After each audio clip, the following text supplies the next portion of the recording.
Do you guys know the difference between net worth of a homeowner versus a non-homeowner this year? Non-homeowner, their net worth is about $10,600. The net worth of a homeowner is $396,000. If Jerry in the back room did one DoorDash last week, he's not unemployed. If he delivered one sub, he is a working piece of our society. We're tracking it. So we're not seeing the people that are struggling. Other countries are tired of our shit. They're tired of what the dollar is doing to the international economy. We see it with like BRICS and the push to get the dollar out of oil trade. Hey, Zach, I'm struggling to pay my electric bill. I'm going to punch you in the face. I don't have anything to give. I don't have anywhere to grow. You do. You do, and you've been tricked into thinking that's not the case. And it might be a career shift. It might be a location change. It might be a whole lifestyle flip over top of itself to get you to the point where you need to be. But you do have that opportunity, and you're being tricked to think that you don't by algorithms, by corporate capitalism, by materialism. In this conversation with Zachary Foust, we discuss why the inflation and unemployment numbers that the government publishes are not based on real data, and why that should concern everyone who is waiting for things to get better. Zach also gets into why the housing market will not crash no matter how unaffordable it gets, and what is coming in the next few years that most people are not prepared for at all. This is part 3 of the highlights from our conversation with Zachary Foust on our live show, Memes and Markets. Let's dive in. What are your thoughts on universal basic income? I think it's an inevitable outcome. That's what we said here as well. I don't think there's a way. I've traveled down many different routes of the maze, and I just don't think there's a world where we don't get into it. Yeah. I'll give you an example. I just had my grandfather passed away, greatest grandfather on the planet. No, he was great. He lived a great life, and we got extra time with him. Both grandfathers, they were supposed to pass like 5 years ago, got an extra 5 years. It was great. We really were grateful for that. But I was there last week, and one of my cousin's great uncles, second removed, I don't know, I never met him. My dad said, "You'll like that guy." I said, "Why?" I said, "He sells robots." Like, "What do you mean he sells robots?" He's like, "I don't know. I just think he sells robots. He posts about it." I'm like, okay, I'll go talk to him. And so this guy works as a commercial salesperson for Boston Dynamics. And he works in the space where basically his job is to analyze the competition, and does wholesale deals between Boston Dynamics and Tesla and other Californian companies. And so we talked for a while. And it's funny too, because whenever you start talking about this stuff with people in that space, oftentimes it starts with AI is going to be a hockey stick. This is going to be great, blah, blah, blah, blah, blah. And just slowly I'm like, okay, but what when this? And then what when this? And then what when this? And what he said was that robots are going to have every industrial position in the next 8 years. There's not going to be a single factory worker that is a human. He said that at this moment, Amazon already in all of their warehouses has at least 3 where they're like carrying around a bucket and like getting things. And he says soon the person that gives the bucket or gives the robot the stuff from the bucket is going to be taken down from the warehouse shelving by a vertical robot that's like on a grid that can just move around to all the different levels of the thing. And then the person that packages it is eventually going to be a robot. And this is where when you get into debates about tariffs and bringing factories back to America, like, okay, in theory, that makes sense. But, and this is when I got to break them a little bit, because I was like, so with tariffs bringing factories back, doesn't that mean that the jobs won't get created? And then he cut me off. He said, yes, because the jobs are going to be robots. And I was like, yeah, okay, gotcha. We're on the same page. Between that and the fact that just macro greed from corporations isn't allowing wages to go up, we're going to have to. There's not going to be enough jobs. There's not going to be enough opportunity for people to make an income. And you will have people on the extreme side like Elon Musk saying everyone's going to be extremely wealthy. No one's going to need to work. Okay, maybe. And then you have people like Andrew Yang, who years ago said we're going to need to put people on $3,000 to $4,000 a month to survive inflation. Wherever you fall on the spectrum, I don't think we can survive as a working class economy without it. So I got a question here from the audience. UBI is $20K a year. Everyone's rent will just go up by $20K a year. You'll see. How would you respond to that, Zach? The asset game would change completely, of course, if you're handing out free money. You can look at military towns. Military towns, especially post-World War, saw one of the biggest booms. And one of the biggest reasons for that is they created this thing called basic housing allowance, which was extra money on top of their paycheck to go use toward housing. If they didn't use it toward housing, they basically didn't get it. If they just lived on base housing, they didn't get the money. So it incentivized them to live off base and go get a house. And it did raise prices. It did raise rents. The thing about it is it's a catch-22. Either nobody can afford to get into them and they inflate, or we give people ammunition to possibly get into them and they inflate. Mm-hmm. We can't have a deflated economy. We need to get that conversation out. You guys are smart enough to understand. I'm sure your audience is smart enough to understand deflation is death to an economy. We won't see lower prices on housing or rent. It's, in this case, inevitable that they're going to keep going up. We've only seen 2 times where they went down, and that was 08 and 1929. So why can't they go down? Well, you could start with simple supply and demand. And of course, I'm speculating, right? I don't know. Before the end of this conversation, the sun could burp out a solar flare that brings us back to the caveman age, right? There could be a missile in the air at this exact moment that we don't know about, right? There's so many different things that we do not know. Nice office mug. That I saw Pam's hair. I was like, that's Pam's hair. That's so awesome. And the unknown is always there. But let's assume everything stays constant. If everything stays constant, well, we don't have enough homes. People would say, oh, we're not in a supply crisis. Well, kind of are, but it's not the right supply. See, 2008 was the last time we saw home prices drop. But did you know the home prices dropping actually stopped about 3 quarters into 2008 and then started going back up? Why? We printed money. Prices actually were dropping prior to that, 2006, Q3, up into the great financial crisis. The bank failure is almost the finish line if the price is going down. So as we face a liquidity crisis at this exact moment, theoretically, we should have already been seeing prices come down. Why aren't they? People are holding onto their homes because they have insanely low interest rates. Secondarily, we also have 33.3%. I'm sorry, it's 33.2%. As of Q2 of 2025, a third of homes are being bought by investors.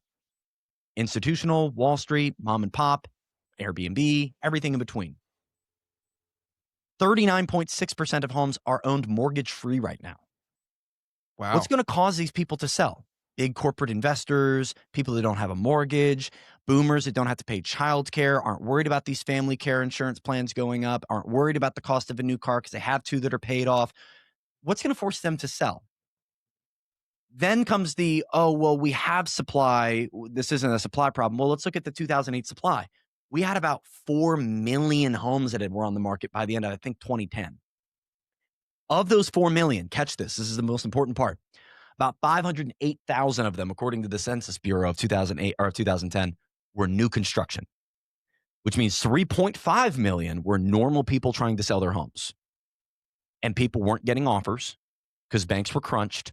They weren't even giving out mortgages in 2008 and 9. You know that most banks stopped giving out mortgages? Completely? So the demand just disappeared. Wow. All while they had adjustable rate mortgages that were forcing them into a mortgage payment they couldn't afford. And they had a subprime loan, like a ninja loan. They shouldn't have had a loan in the first place. Then 4 million and 500,000 are new construction. Today, we have just over 1 million homes on the market nationally, and about 500,000 are new construction. The same amount today as 2008, but we only have 1 million homes on the market, where that was 3.5 million. Normal everyday people aren't selling their home right now. And there's no reason to recreationally sell. I get the conversations all the time. You know how many people I know that want to get a divorce or separate from their husband that can't because they can't afford to move? Mm-hmm. Right. It's not a normal recreational housing market. And the fact of the matter is, back to supply and demand, like it or not, there's plenty of demand. It's just not from normal residential buyers and first-time buyers. It's from retirees. It's from relocators. It's from those that already have 3 properties. It's from investors. And if I know anything to be true, is that when a 10% discount hits the discount bin, an investor buys it up. So to think that we're going to get these 30, 40% crashes that would be required to get us back to like that COVID style pricing, it's just historically, we would need 20, 25+% type unemployment to create that ecosystem. And that's not beneficial to the working class in any way, shape, or form. So you think it has to be that bad for those prices to happen? And we wouldn't allow it to be that bad. That's where we get to the conversation of UBI implementation and money printing to keep the game rolling, because 2008 was supposed to be worse. Like the unemployment probably should have gone up higher. Big banks and big companies, big legacy companies like you brought up, were supposed to fall. That's natural free trade. Older companies fade out, newer new ones innovators fade in. That's how it's supposed to work. But instead, we socialize the losses and capitalize the gains for the big picture, really since the 80s. And in my opinion, we're not in a position where the housing market can crash just because of supply and demand. Keith, looks like you had a question. Yeah. Well, so Trump actually made a comment about this a little bit ago. I want to play this quick clip and get your reaction. On housing, you talked in your address last night about housing. Yeah. Are you still considering a national emergency over housing? I'm looking at it. What yeah, would that look I'm like? looking What at would it. that look like? You know, there's two thoughts on housing. You have a lot of people have housing that because we have such a strong time and such a strong market, their houses are very valuable. It's a big part of their net worth, their house. I don't want to knock those numbers down because I want them to continue to have a big value for the house. At the same time, I want to make it possible for young people out there and other people to buy housing. In a way, they're at conflict. In other words, you create a lot of housing all of a sudden, and it drives the housing prices down. So I want to take care of the people that have houses that have a value to the house that they never thought possible, that have sort of made them wealthy and happy, and especially in their later years. Got to be careful with that. I want to keep them up. At the same time, I want to make it possible for people to go buy houses. Did anything that he just said there mean anything to you at all? It's one of the most honest economic takes he's given in his entire second term. It is completely honest. They won't drop home prices because it would crash the older side of our economy. It would topple the top side of the K, right? He said housing is a very valuable asset. It's a valuable piece of their net worth, speaking to boomers. It is a large part of their net worth. Do you guys know the difference between net worth of a homeowner versus a non-homeowner this year? So a non-homeowner, their net worth is about $10,600 on me. So if you don't own a home, $10,600. At least it's positive. The net worth of a homeowner is $396,000. Wow. So just the difference of owning a home, right? We're not talking about somebody being some financial savant, right?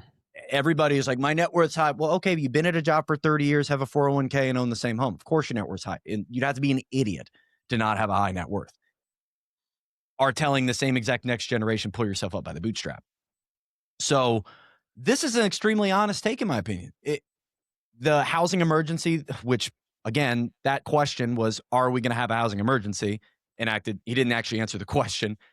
This was a topic that was brought up by Mr. Pulte, owner of Pulte Homes, who's on the cabinet with Trump and is the basically advisor for housing. Said we're going to go into a housing emergency. We looked into it. Him and Scott Bessent, who's the Treasury Secretary right now, said likely it's going to be a reduction of regulatory costs and giving a lower barrier of entry, less red tape, maybe even some zoning shifts locally, which would be hard to do at a federal level, some zoning shifts to allow for builders to build more and potentially build more affordably. The problem is we haven't seen one time where a build has become cheaper and that profit made its way to the consumer.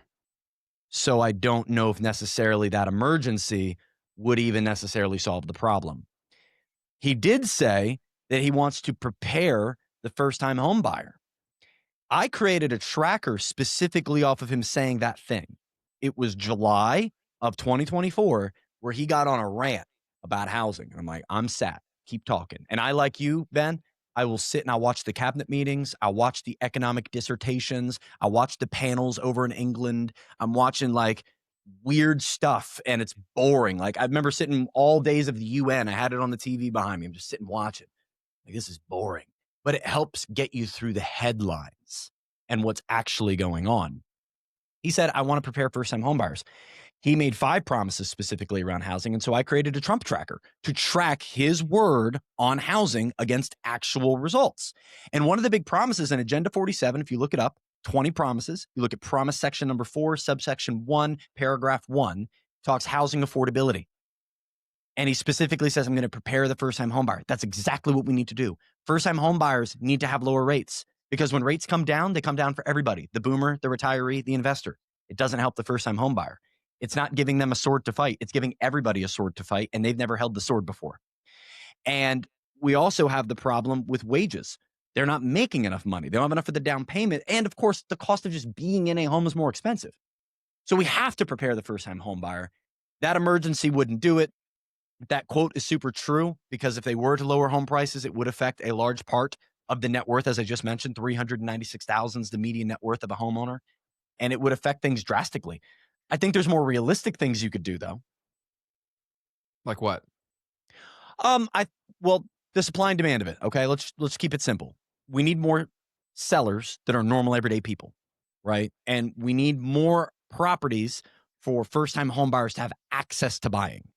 Okay, so we need affordable homes hitting the market, and then we need to keep everybody else other than the first-time home buyer from being able to buy them.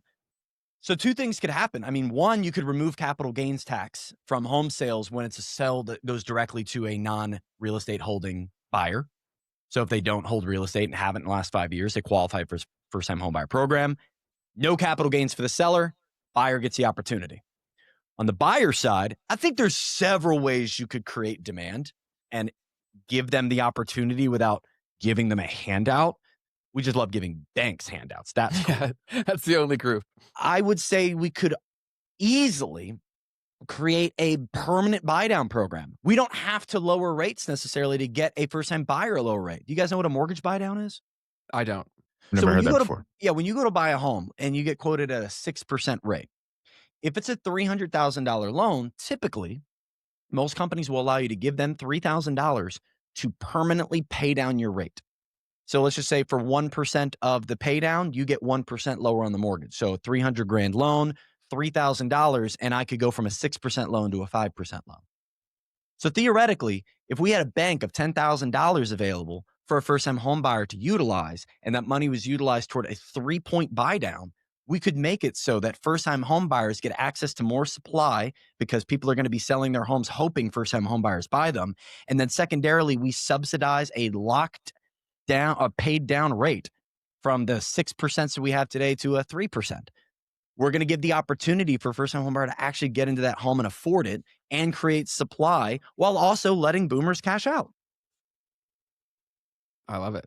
And that's just a simple one. Like there's probably a lot more complex ways you could do it, but it's not impossible. You're watching the highlights from a conversation on our live show, Memes and Markets. Be sure to subscribe to this channel to make sure that you don't miss the best parts of our conversation from our live streams, where we go live every Tuesday and Thursday at 12 p.m. Eastern. Now, back to the highlights. So then, Zach, for this upcoming year, do you predict housing prices to stay around the same? Do you see them coming down? Do you see them coming up? All right, let me get my other book out real quick. I just wrote these numbers down. All right, so there was a economic panel held in Canada. They had like 150 economists together and asked them a bunch of questions. I'm in Canada, actually. So real estate's the hot button issue here because our entire economy is propped up on it. Yeah, big time. Yeah. So when they got all these economists together and they asked them about housing, they said, over the next 4 years, where do you see it going? They had the lower quartile, the higher quartile, and then the mid 2 quartiles. So the people who assumed the least amount of growth is not going to be good. It's going to be tight. It's going to be frozen. It's going to be bad. And this is for the American housing market. They said over the next 4 years, home prices on median go up 6.7%. So even the worst possibility, we're going up about 1 to 1.25% every year. The mid quartiles, from 25 to 75%, said over the next 4 years, prices will go up on median 17.6%. So now we're talking, what's that? That's like 4.25% a year. Higher than typical. Typical is like 1.5 to 2% a year. The upper quartile, we can call them the crazies, just like the lower quartile might have been crazies, said over the next 4 years, 27.4% was how much home prices were going to increase on median across the nation. And that is, 7% a year, which is unheard of outside of post-COVID. So there's not a lot of people who look at the numbers specifically and think home prices can come down because the math doesn't math to show that. If they were to deflate, we would be walking into a very dangerous recessionary economy. Mhm. Not to mention that unemployment rate. That's the other part. Can we- Those two always move together. Can we speak on the unemployment rate situation? Please. So, what are you seeing in terms of the numbers? Because I had a question down here where we talked about this before we started going live, where a lot of people see the numbers and they use those as fighting points for why things are good, right? So, can you speak to the numbers that you're seeing when it comes to unemployment and anything else you want to tie into this, Sure. and then try to tell us the real story? Yeah. So unemployment, inflation, the GDP, these are headline numbers all the Yes. time. The GDP that just recently came out, 4.3%, a lot of that was anchored by the fact that we lacked in imports. Imports go down, GDP goes up. Also, about half of that was health insurance costs. So is that really strength of a nation when you break your leg and have to pay $80,000 to the hospital? The unemployment rate, I believe it's in the mid fours, 4.5, 4.6%. The U3 unemployment rate, U6, closer to 7, 8%. The problem with this number isn't the way it's being tracked, it's when it's being tracked. Because when it was originally being tracked, we were using surveys. We used business surveys as well as phone surveys to normal households to ask them their current employment scenarios. Hey, Miss Maria, how many people in your household? Do you own it or not own it? How many people are working? What are they doing? What do they make? How many hours they work? They get all that information. So that worked. And we got the data pretty consistently, pretty regularly, and it reflected the state of the employment market. The reason I say when it's being used and not the fact that the system did indeed work, it's now we're using it in a day and age where people don't go through the same loops when they lose their job. It used to be when you lose your job, you go file unemployment and you look for another job. Now you lose your job and you immediately go to the gig economy. And according to these phone calls, if Jerry in the back room did one DoorDash last week, he's not unemployed. If he delivered one sub, he is a working piece of our society. We're tracking it. So we're not seeing the people that are struggling. We're not seeing how many people have to work 2 jobs instead of 1.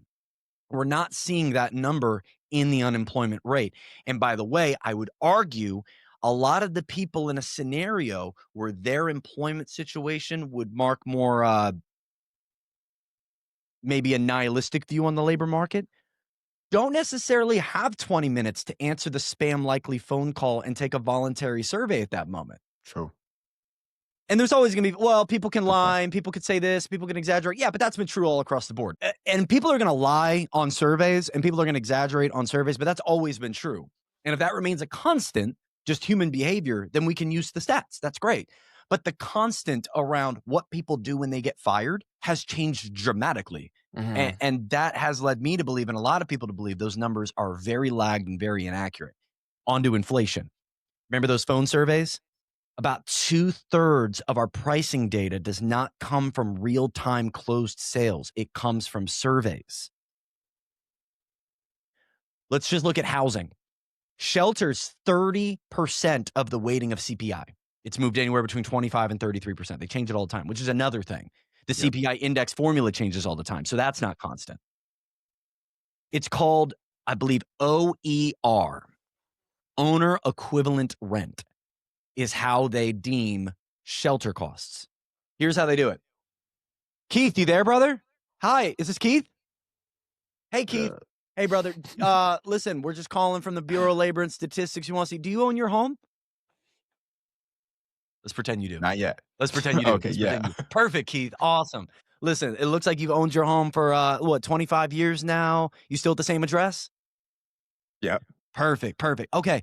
So, hey, if you were to put your home on the market for rent, how much do you think you could charge per month? $2,500. $2,500. No, that's super fair, Keith. You're absolutely the perfect person to ask, and a real estate professional, and you know your local markets, of course. So $2,500 a month. Easy. All right, thanks. And they're going to take that number and they're going to compare it to last year and they're going to see if it went up or down. That's Owner shelter equivalent inflation. rent. They're not looking at Zillow. They're not looking at Realtor.com. They're not getting MLS data. They're not contacting Adam. They're not contacting Cotality. They're not contacting any of these people who have a bevy of data at their disposal. They're calling people. And that's how we're getting data for a lot of what moved trillions of dollars in markets over these Federal Reserve meetings these stupid post-game press conferences. I feel like I'm watching the NBA with like, yeah, we tried really hard this game and we're going to do our best to get back out there next week and do our best. Like, this is the economy, and trillions of dollars is getting moved off of lagged unemployment data and shitty inflation data. And I think worth noting that the inflation data we get is severely underreported. I believe the unemployment rate as it sits right now is much more severely impacted than what we're seeing in the U3. And we have much more accurate, I think, depictions by looking at temporary work, disposable income per household, even those that, like I said, are underemployed, kind of show the more dramatic numbers, especially if you do it by age, the more dramatic numbers. 65% of criminal justice degrees under the age of 30 are underemployed right now. 65%. Two-thirds. You know, people don't want to be detectives and protect people on the streets, or, I don't know, find pedophiles. We can't do that. There's so many different places where the youth and those that are in fixed income scenarios are getting beaten up in the labor force, and it's just not showing in the numbers. Can we talk about the 50-year mortgages as well? The question from the chat. That topic, why would that be proposed in the first place, and what are your opinions on it? Let me bring up a notebook. Love that notebook, man. I got that written down. Dude, I'm on my third notebook. If there's anybody listening that wants to learn something, just start journaling. You want to learn about yourself, write how you feel. You want to learn about your relationships, write how they treat you. You want to learn about your physical fitness, start bringing a book to track your workouts. Like, a tracked number grows. And I can't learn unless I'm putting pen to paper, to be honest with you. Love that, man. There's too much information overload. I had the numbers for the 50-year mortgage. So basically the way it works out is this. It is like creating a landlord out of your bank. And the bank's not going to fix your dishwasher. You're basically working your way into a world where if you were to buy that home with a 50-year mortgage, we'll just compare and contrast a 30-year versus a 50-year. If you had a 30-year mortgage on a $400,000 home after about 30 years, or I'm about to say after 10 years on that 30-year loan, you're going to have about 40 grand in equity, right? You can maneuver yourself. You could sell and cash that out. You could move it to another property. You could even refinance if lower rates came about. You have options. At that same 10-year period with a 50-year mortgage, you have about $8,000 in equity. And on a $400,000 home, that is less than 2%, which means you don't have enough money to sell it. You don't have enough equity to refi it. You don't have equity to do anything. You're stuck. And you're going to remain stuck really until about the 15, 17-year period. And people will say, well, Zach, you can pay extra. You can pay extra on a 30-year. The bank's still going to get their money. It doesn't change that. And we can also look at the historical evidence of other countries that have tried this. Japan tried this. 1991, they said, let's create the generational mortgage. It was 100-year mortgage. Oh my God. It could they could be dropped down in the 50. Yeah, they called it the 3-generation mortgage. Good branding, right? And they treat debt differently there, right? In Japan, debt is viewed more as a societal form of respect to having paid it. I'd argue because they know the debt going back into their government and banks actually bleeds back into Japan. And so they have a bit more pride in it. We kind of view it as we're paying bankers. So their way of doing it is one of the main economic factors that led them into the silent depression, or the silent decades, their own little depression that started in the mid-90s. 1993, I think, was the initial crash. And they remained in it all the way up into most economists say like 2016, 2018, and now they're trying to more nationalize themselves as an economy as we sit today. The multi-generation, the 50-year, 60-year, the longer you extend it out, the more you're just plugging yourself into the debt system. You're paying more debt, more interest, more debt, more interest. And yes, is it better to pay that versus a landlord? I don't know. If your landlord has 2 properties and is just trying to suffice to grow himself and he's going to take care of you and he's not going to give you a hard time when you miss a payment or something like that, maybe it is better. Ultimately, I still think it's better to live with fam because that's the best option. But the 50-year mortgage is not a good tool for the consumer. It is another tool to help invigorate the velocity of mortgage applications. If you were in the scenario where you could afford a home, would you advocate buying right now or should they wait? If you can afford it, I would buy it. And the way I define afford it, you could afford to pay the mortgage twice. You can afford to pay the mortgage twice, rock. Do it. Put money down, minimum 5%, preferably 10%. and get yourself in a scenario where you're going down the path of least resistance. I know people don't want townhomes, but based off square footage and the fact that they don't have to put as much siding on the home, as much roofing on the home, you get a better deal. I honestly, going back to the original conversation about supply, and some people are going to hate this, but listen, new construction's a vibe right now because they are struggling to sell homes. And so they're giving you lower mortgage rates, 20, 30 grand. We just had someone the other day. Walked them into, it was Lennar. I despise Lennar's buying process and their building process, but they wanted it. And they said, this home is $368,000. We put in an offer for $322 and they accepted it without negotiation. So they're struggling and they're giving incentives. And if you could find yourself a new construction townhome on the outskirts of a major area, like not in that major area, and you want to bleed off of the growth that's going to come from it, like Delaware is an example, our beaches are growing super crazily. And so I've been suggesting buying these cities near the sun, right? Get near the areas that are growing, and you're going to see the down the road benefits of being in those areas as they run out of dirt at the beaches. Townhome, new construction in or around a good area, and you can afford the mortgage twice. I think assets continue to pump up. You're watching the highlights from a conversation on our live show, Memes and Markets. Be sure to subscribe to this channel to make sure that you don't miss the best parts of our conversation from our live streams, where we go live every Tuesday and Thursday at 12 p.m. Eastern.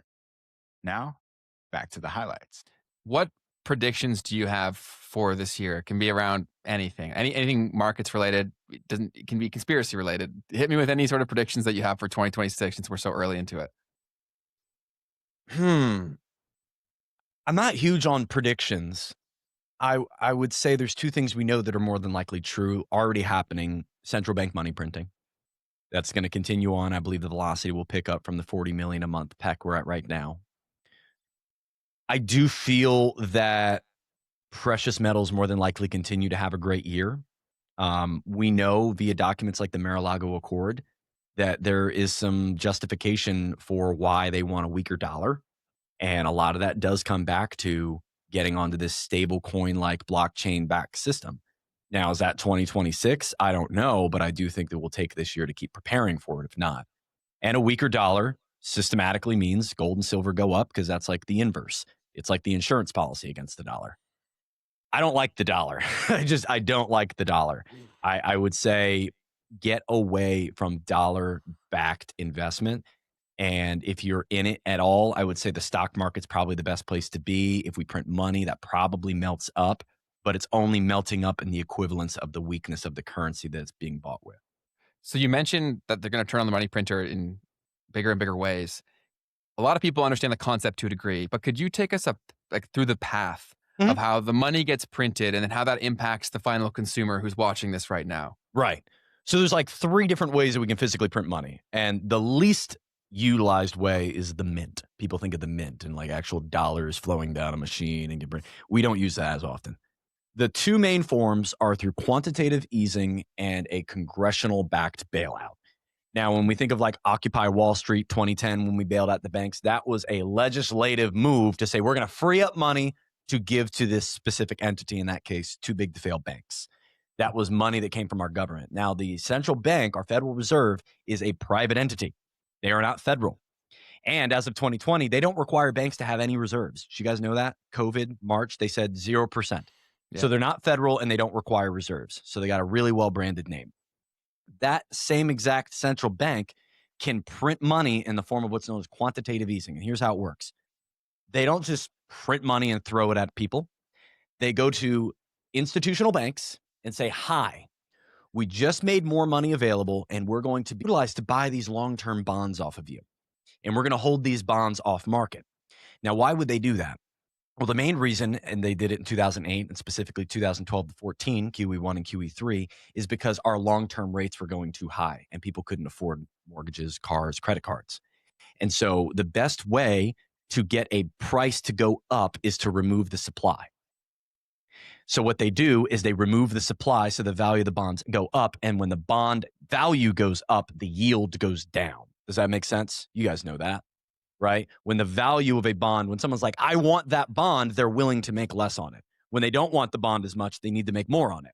And so people didn't want the bond as much. And so we said, okay, cool. We'll buy the bond. We'll do it. We'll do it. We'll do it. And that got the price down. That got the yield down, I should say. We take this magic money, we buy up the bonds, we hold them off market, and that infuses liquidity into the banks, new money that never existed, all while simultaneously substituting artificial demand for bonds and other assets like mortgage securities that otherwise people didn't want to hold. And we're seeing that right now. Foreign investment in our bonds is dropping significantly. Significantly. Did you guys read, and maybe not, did you guys read the Federal Reserve October report? I did not. No. Did you guys hear that there's a new country that holds the most bonds? Yeah. When you say it, I'm going to know it right away. It's not the Bahamas, is it? It's who is it? So Cayman typically, Islands. Cayman it was Islands, so Japan owned over $1 trillion for a long time, and they've been selling off. They're down to like 700 something billion. China's in the top 5, Germany's in the top 5, like you said, Cayman Islands in the top 5, U.S. hedge funds and stuff, and the U.K. The Cayman Islands, as of October, they said, we've been mistracking this. Sorry, guys. They not only aren't number 4 in the world, they're number 1 in the world, and they have double what number 2 has. Wow. They have $1.8 trillion of our debt being held in the Cayman Islands in these little LLCs and shell companies, these offshore accounts, and we don't know who they are. It could be China, could be hedge funds, it could be our own government. But the point is, we are supplementing artificial demand where foreign demand isn't present. And that showcases other countries are tired of our shit. They're tired of what the dollar is doing to the international economy. We see it with like BRICS and the push to get the dollar out of oil trade. And we're also seeing it again in the most nonpartisan market we can look at, the bond market. And so the Federal Reserve prints money by creating new digital money on a magic money computer, and then they use it to buy up these bonds, which simultaneously lowers rates for you and I and even the government and banks and adds liquidity to the system. But the problem is when you add money to the monetary base at that tune, you're causing inflation. Yeah. Not the best outcome for the end consumer. I have one selfish question that I gotta ask. It's gonna be based upon this meme right here. So, it's a picture of a briefing from the White House during the Venezuela situation, I believe, and someone said they monitor the situation just like we do. Right? He's got X in the background talking about what's happening there. How do you source information and stay on top of everything that's happening in this world right now? It's difficult. It's difficult. I'd say a well-curated X page helps. I think X is one of the algorithms you have a bit of control over based off who you follow. Where when I scroll economics and I try to get political discourse from both sides. I even have some people that I follow still over in Japan that are reporters, in China that are reporters, a guy in Germany, a UK economist, just trying to, what's going on. I think it's valuable. But to be honest with you, I do my best to watch the conferences, to watch the cabinet meetings. I went to DC when the Epstein victims spoke with Massey and Ro Khanna. Like, Wow. I want to be a part of what's going on, so I don't have to be subject to whatever psyop wants me to lean one way or the other. The other one's obvious: books and AI. I have AI bots for every subject at this point that just culminate and grow on each other. So every time I'm talking macroeconomics, anytime I'm getting into Delaware housing, anytime I'm getting in my Trump tracker, I have a specific conversation set up for that, it's growing on itself and keeps things aligned. And I just think the worst thing you can do with AI is take it blanket and just take it and move it straight out into the public sector. But I think where it's invaluable is in gaining sources, because things like, Google and these search platforms, they have their algorithms too, whether we know it or not. And so getting into the depths of being able to read articles that existed in the 80s and the 60s and the 50s and finding the reports that were based on all these articles and getting deeper and deeper and deeper, I think AI is kind of a good icebreaker for that. Totally agree, man. And on that piece where, with the whole Epstein story, do you feel like Venezuela and the timing of that has anything to do with the pressure that was being put on people to disclose more of that? Yes, 100%. I have to agree. What else do we have in the chat here? Is there anything else you have, Keith? Not from me, man. I appreciate that. we've had so many amazing comments here. We appreciate all of your contributions. And also, there's been a lot of love for Zachary. And so if you want to go check out thank his you, guys. YouTube channel, it is linked in the description box down below. So go over to his channel, give him a subscribe. When the collaboration feature comes on, we'll send him a collaboration as well. So if you're watching this in the replay, it should just be able to access it right where our name is as well. Sweet. Yep. And then also, Zach is huge on this platform they call Instagram. Okay. So you can also follow him on Instagram. Check him out. He's got some really cool stuff. He crushes it on Instagram and TikTok, and his car chats are like, they're freaking awesome. So go show him some love. The energy that you saw in this conversation is there constantly. And much like we said, right, where it is hard to get through the noise, figure out what's good or what's bad. That's why it's important to find a few people that can help you do that faster. And in my opinion, Zachary plays that role for me as well. And I think discerning, like developing the ability to spot authenticity is really, really powerful. And so if you feel that when you're watching someone's content, don't ignore that. I'm not saying to turn off your brain and listen as if it's gospel, but I will say follow your intuition. Yeah, a conscious consumption, I think, is one of the best hacks we can have as just humans, being able to discern why. Like, I'll play a game, like when I'm watching again, like I'd be watching just something on TV. Why is this commercial on? What audience am I currently sitting in? Why did they deem this was the thing they wanted to put in front of me? What's the call to action? What did they say? Or I'm scrolling. Why did I stop and listen to this? What did they say? What did they do? Why is this subject so enthralling to me? Or just why am I in this doom loop of dopamine? Why am I watching porn? Why am I doing this to my wife? Why am I aggravated when my kid said X? Like, asking ourselves those questions about why we feel a certain way, why we're doing something a certain way. I think a lot of us are living on autopilot, and a lot of us are living in fight or flight consistently without knowing it.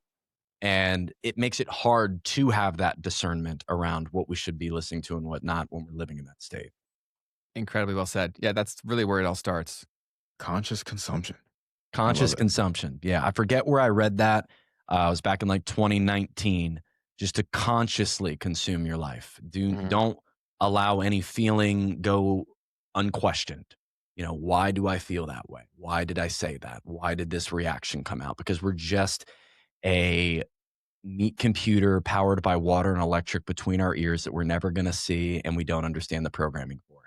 And if you're not trying to unwind how those chemicals fly out of your brain and at least understand why they do, you're just kind of succumb to that autopilot setting. Totally, man. Awesome. Well, do you have anything else, Keith, before we wrap up with Zach? Nothing from me, man. This was fantastic. Thanks. This was fantastic, guys. Thanks for having me. This is an awesome show. Appreciate you so much. Appreciate you, Zachary.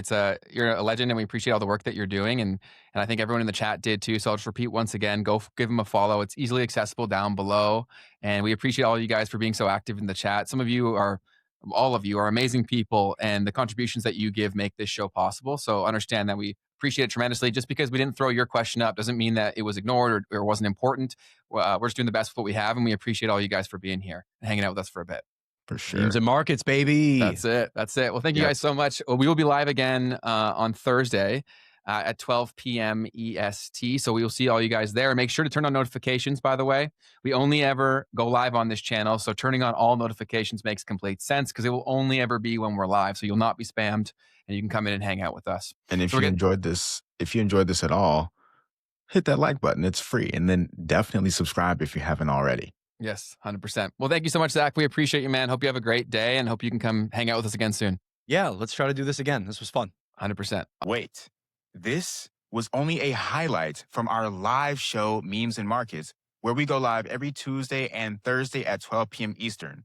You can click the link in the description to subscribe to the live show and be sure to turn on all notifications so that you can get a reminder when we go live. Also, YouTube thinks that you will like this next.